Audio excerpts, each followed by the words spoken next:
Delivering a successful project is like cooking a great plate of food. So let's look at the ingredients that go into being a project manager.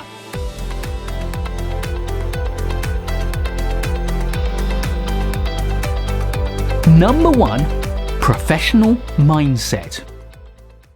The first part of producing a great meal is the set of attitudes you bring when you turn up to cook. A project manager needs to bring a long view, self-control, care for quality, and a passion for good governance and integrity. Number 2, core project management skills. The meat or the star vegetable is what people come for. It's vital, although it's often not what makes the dish successful. For project managers, we're talking about core skills like management of scope, scheduling, task management, procurement, and risk management. Number 3, business acumen. The primary source of nutrition in a dish is usually the vegetables. In projects, it's all about understanding the business context and the benefits that the business needs to realise. As project managers, we need a care for organisational culture, policies, values, and procedures. We need industry knowledge and an understanding of external compliance requirements. We also need the skill set of benefits identification, management, realisation and optimisation.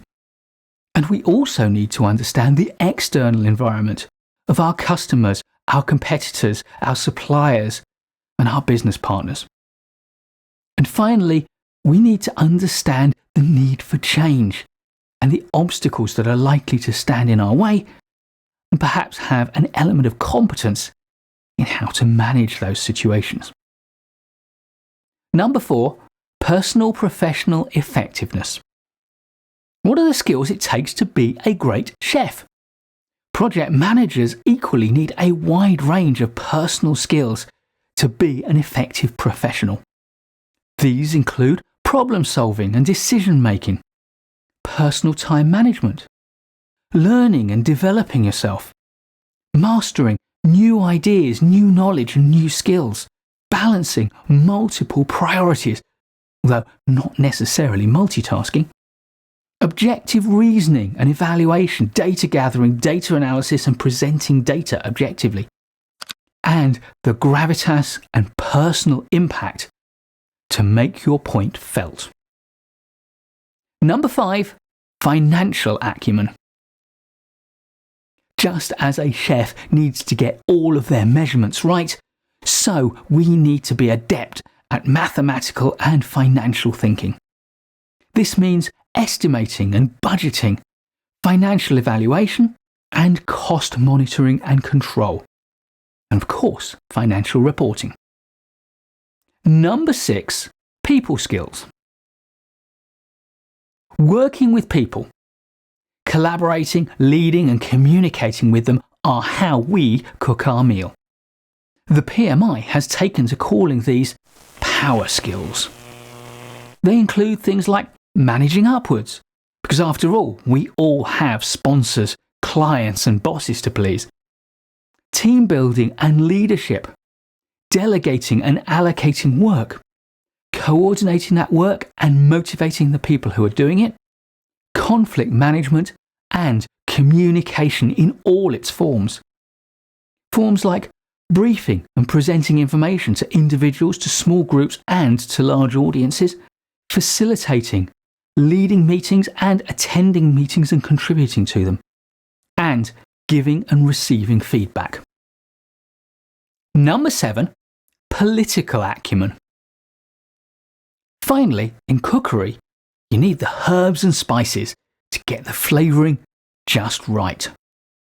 A chef needs to understand spicing and flavouring to use precise quantities and get the right result.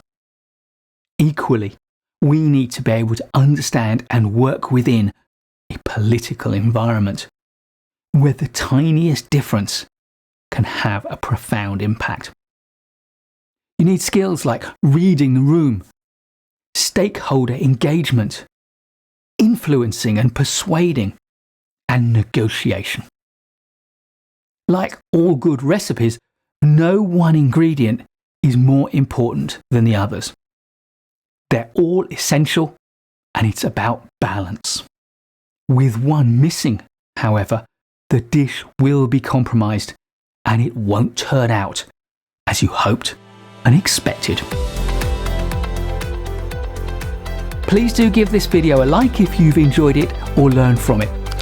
I'll be making loads more great project management videos for you, so please do subscribe to the channel and hit the notification bell so you don't miss any of them. And I'll look forward to seeing you in the next one.